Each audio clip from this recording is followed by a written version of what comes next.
C'est le troisième numéro de votre chronique Microscope. Nous allons aujourd'hui analyser ensemble un élément réalisé par France 24, une chaîne publique française d'information alignée au Quai d'Orsay, c'est-à-dire la diplomatie française.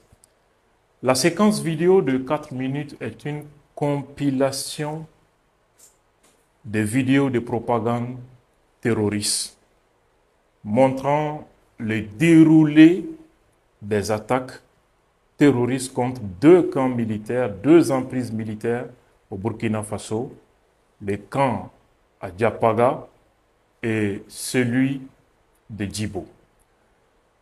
Alors, avant d'arriver à l'analyse approfondie de cet élément, posons-nous un certain nombre de questions essentielles.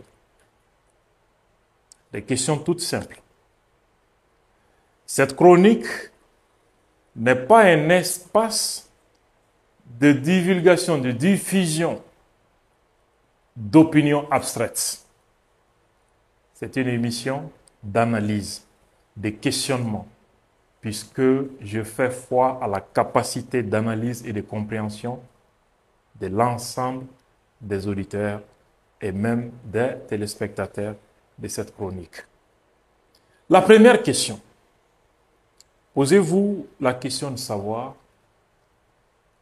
que cherche un média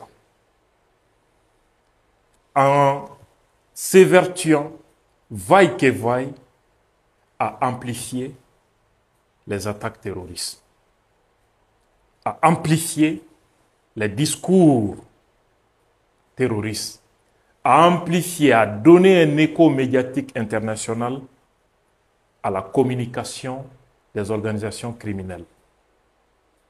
Pour quel intérêt? Posez-vous la question de savoir quelle serait l'intention d'un média de passer l'éteignoir sur toutes les actions positives des gouvernements des États du Sahel. Que dire d'un média qui occulte tous les succès militaires des armées du Sahel pour mettre l'accent sur la mort des militaires, la mort des civils? Quelle est l'intention d'un média qui passe son temps à qualifier les partenaires d'un État souverain de mercenaires? C'est un cadrage linguistique. Et paradoxalement, le même média préfère appeler les acteurs de la terreur les djihadistes au lieu de les appeler tout simplement des terroristes. Que faut-il comprendre à ces choix délibérés? Parlant des partenaires des États du Sahel, qualifiés par les médias français de mercenaires, il s'agit des Russes, bien sûr. N'est-ce pas à cause de la présence russe, quand je dis à cause du point de vue français, sinon pour nous c'est grâce à la présence russe dans l'espace sahélien. Mais pour les Français, c'est un mal. C'est un mal. Alors, posez-vous la question de savoir, est-ce que ce n'est pas cette mission que le président Emmanuel Macron avait assignée à ces médias du réseau France Média Monde depuis 2022 déjà? La France est impopulaire dans l'espace du Sahel, c'est un fait indépendant de la communication russe. C'est le peuple qui rejette la France. Aucune propagande là-dessus. Mais pour le président français qui est dans le déni de réalité visiblement, cela relève de la propagande russe encore. Comme par exemple, que la première dame même le gifle, cela aussi relève de la propagande russe. Donc, tout ce qui se passe contre la France, c'est la Russie qui serait derrière ça. C'est quand même formidable. Alors, est-ce que ces narratifs des médias français n'est pas dicté par Emmanuel Macron lorsqu'il s'adressait aux ambassadeurs en 2022? Mais je vous invite à suivre ensemble cette directive avant de revenir. À utiliser. Mais on doit être beaucoup plus agressif, mobilisé sur ce sujet.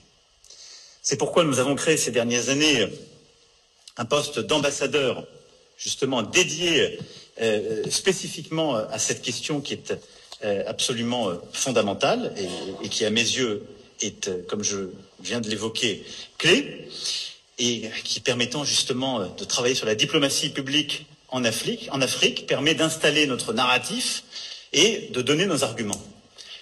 Je pense que collectivement, nous devons être beaucoup plus réactifs, beaucoup plus mobilisés sur les réseaux sociaux, travailler avec des alliés et des partenaires de la France dans les opinions publiques, pas simplement pour contrecarrer, évidemment, ces fausses informations, mais pour pouvoir les stopper de manière très claire au plus vite et porter la valorisation de nos propres actions. Et à cet égard, nous devons beaucoup mieux utiliser le réseau France Média Monde, qui est absolument clé, qui doit être une force pour nous. Et je pense que nous avons collectivement à repenser notre grammaire commune. Il est vrai que le réseau France Média Monde avait fait un communiqué à la suite de cette déclaration pour essayer de se désolidariser de cette directive présidentielle. Mais est-ce que de cette date à maintenant, les faits et gestes de ces médias ne tendent pas à confirmer et qui sont dans l'exécution de cette directive présidentielle? La question reste posée. Moi, je n'émets aucune opinion là-dessus. Mais il est question ici d'installer des narratifs français dans le Sahel contre les fausses informations. Entendez par fausse information, la France est dans une logique néocolonialiste en Afrique. Cela ne relève d'aucune désinformation. C'est un fait. Et ça ressort même des discours de certains officiels français. Le général Lecointre l'a clairement dit qu'il faut revenir recoloniser l'Afrique, même s'il faut employer la force pour ce faire. Ça a été dit publiquement. Alors, le narratif est imposé par quels moyens? Les médias. Et il a même cité les réseaux France Média Monde. Donc, comprenez, mettez donc les récits médiatiques de ces organes de presse désignés sont à mettre dans ce contexte pour d'ailleurs mieux comprendre l'objectif. Je vous ai toujours dit que les médias sont liés à la diplomatie, à la géopolitique. Ce sont des instruments. L'information devient alors une arme au service d'un État pour défendre ses intérêts. Là, on entre dans le champ de la géostratégie. Mais je continue avec la logique de mes questions. Les médias forgent, façonnent les perceptions. Demandez aux citoyens du monde occidental s'ils font confiance à un musulman, s'ils se sentent en sécurité avec un musulman ou avec l'islam. Vous trouverez 30 à 40% qui vont voir l'islam comme une menace. Cette perception est façonnée par les médias. Pour quelles raisons? Parce que les médias occidentaux et leurs faux experts ont confondu l'islam à l'arabe, alors que les musulmans sont 1,2 milliard. Les arabes musulmans ne comptent que 200 millions. Donc les 1 milliard ne sont pas arabes. Et tous les arabes ne sont pas musulmans. Parce que les médias occidentaux ont confondu le musulman au terrorisme. Alors que cette histoire de terrorisme n'est que politique. Ça entre, c'est vrai, dans le cadre d'une guerre civilisationnelle entre l'Occident judéo-chrétien et le monde arabo-musulman. Ça, c'est une autre dimension du débat qui n'entre pas dans le cadre de cette analyse. On préfère passer là-dessus. Voilà pourquoi, à cause des médias, les musulmans dans le monde occidental sont stigmatisé, vu comme un terroriste, une menace pour son prochain. Parce que la violence terroriste est associée à leur religion. C'est extrêmement dangereux. Alors, mais posez-vous une autre question curieuse, mais très importante. Pour quelles raisons ces médias ne parlent pas des échecs des opérations militaires françaises en Afrique et particulièrement au Sahel? La question doit être posée quand même. Parce que en 2013, quand la France intervenait, la menace terroriste était circonscrite dans les septentrions maliens, c'est-à-dire le nord. La France était intervenue pour empêcher que les colonnes terroristes ne prennent le contrôle de Sévaré et le sud du Mali, même si cela relève quand même de la gageure. Mais admettons-le. Donc, à partir de Konna, l'avancée des colonnes terroristes a été stoppée net. Mais après une décennie de présence militaire de la France avec 4500 militaires, plus les 13 000 policiers et militaires de la MINUSMA sous la coupe de l'ONU et les forces spéciales Takuba, est-ce que la menace a été neutralisée? Est-ce que la menace a été traitée? La question doit être posée. Non. La menace du Nord s'est étendue au centre du Mali, où un conflit intercommunautaire a été suscité par l'action des groupes terroristes à Ségou et à Mopti. La menace s'est étendue juste dans la capitale du Mali, même la région de Kaye. Et comme une métastase est allée au-delà des frontières du Mali pour embraser le Burkina Faso, le Niger et même certains pays de la Golfe de Guinée, notamment la Côte d'Ivoire. Alors pourquoi ne pas parler de ces échecs? N'est-ce pas à cause de cette insécurité aggravée avec la présence militaire onusienne et française que les régimes sont tombés dans les 3 pays du Sahel? Posons-nous cette question aussi si pertinente. Au-delà de ça, pourquoi ne pas parler des bavures de l'armée française? Je ne vais pas parler du massacre des civils à Bounti. Je vais aussi parler du bombardement de 11 militaires maliens qui étaient l'otage des Ansar Dine. La France les a bombardés. Et, passez-moi l'expression, l'excuse donnée par la France était quoi? Ces militaires otages des terroristes, selon la France, avaient basculé dans le terrorisme. Je ne sais pas s'il faut pleurer ou rire à ce niveau. Mais un journaliste, si vous voulez, un intellectuel du réseau France-Africain, a expliqué les raisons de cette attitude française dans son livre « Le piège africain de Macron ». Comment il explique cette bavure de l'armée française? Ibeka ne voulait pas appliquer l'accord d'Alger qui allait aboutir à la partition pure et simple du Mali. La France a manœuvré pour empêcher la réélection du président Ibeka. Et pour ce faire, la France s'est appuyée sur un mouvement contestataire anti-Abana qui s'opposait à la révision de la Constitution, qui est la conséquence de l'accord d'Alger. C'est curieux. En plus, pour mettre la pression sur Ibeka, dans un tel contexte, l'armée française, dans la nuit du 23 au 24 octobre 2017, a bombardé 11 militaires maliens pour les tuer. Pourquoi les médias français ne parlent pas de cet épisode douloureux? La douleur des familles reste encore vive et surtout, l'excuse présentée par les autorités françaises était trop insultante. Mais, je vais vous étonner, à partir de le 26 mai passé, 2025, Jeune Afrique a publié un article informant qu'il y a une tentative d'alliance entre les JNIM, c'est-à-dire les terroristes, et les FLA, c'est-à-dire les rebelles reconnus et fréquentés par la communauté internationale, à commencer par la France. C'était le 26 mai dernier. Or, depuis le jour de la fête des Ramadan, le 29 mars 2025, une photo, sinon une vidéo, a circulé sur les réseaux sociaux et ce sont les groupes terroristes du JNIM qui ont posté cette vidéo.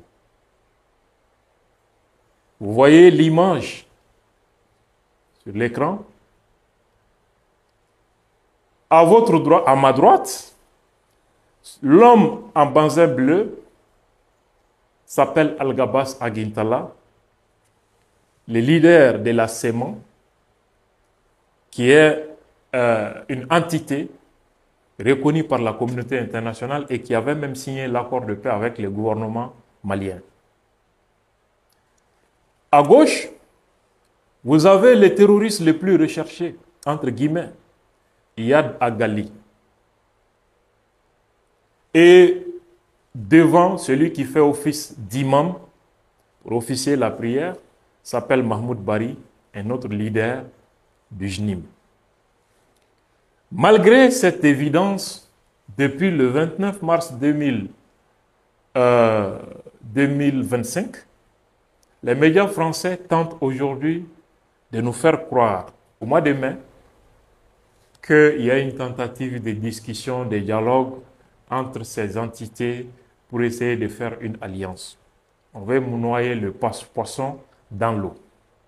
C'est ridicule. Alors, dès le départ, ces gens ont toujours été ensemble et continuent d'être ensemble. Ce sont eux qui ont, en 2012, lancé les hostilités ensemble. À l'époque, on les appelait le MNLA, le MAA et Ansar-Eddin.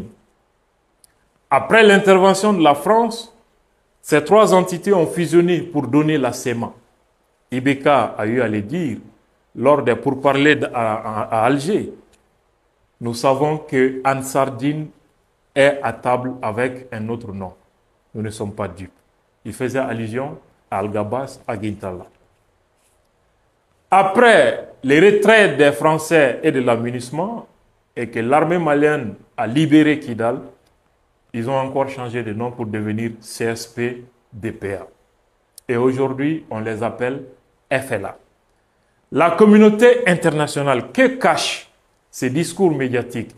La communauté internationale soutient Al-Gabas Aguintala ouvertement, présenté comme le leader d'un groupe qui a une revendication politique légitime. Si Al-Gabas Aguintala n'est autre chose que le lieutenant de Iyad Agali, et vous les voyez tous ensemble en train de prier. Pourtant, on croirait que ces gens, il y avait une rivalité entre eux et que ce n'est pas le même groupe, ce n'est pas la même obédience. Je vous dis, ce sont les tentacules de la même pieuvre. Et c'est extraordinaire.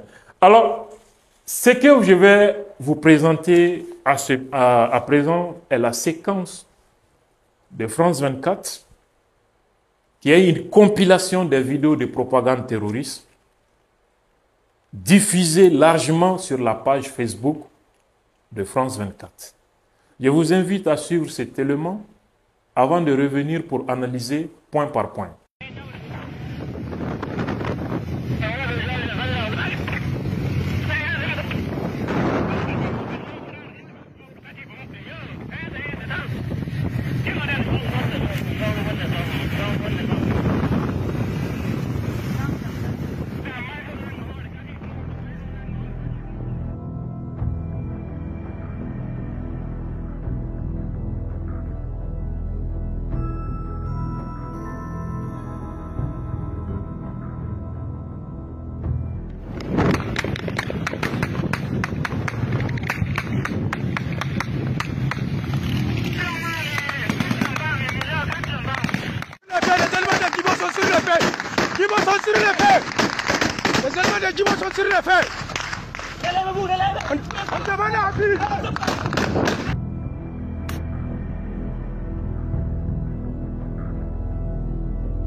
Alors, vous venez vous-même de suivre.